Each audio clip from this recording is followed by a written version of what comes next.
take off the condenser and get the condenser clean.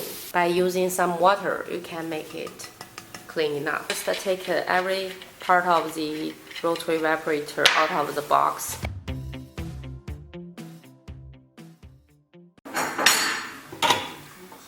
This is the vacuum gauze.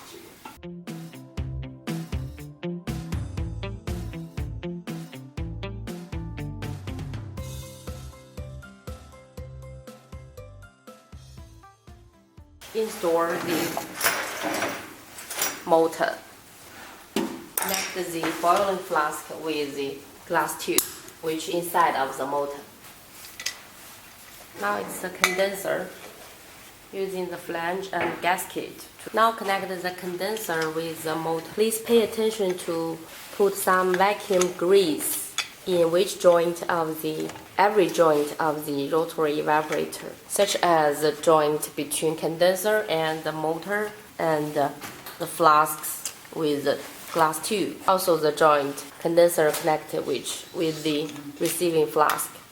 Put some vacuum grease. Please pay attention to make the clean of the joint. We take off all the foam particles out of the condenser.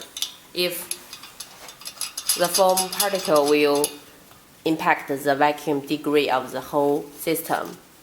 Pay attention to this feeding valve. If the plastic tube is too hot to connect with the glass part, then make it warm and it will become easier to connect with the feeding valve. The last part is the rotary controller.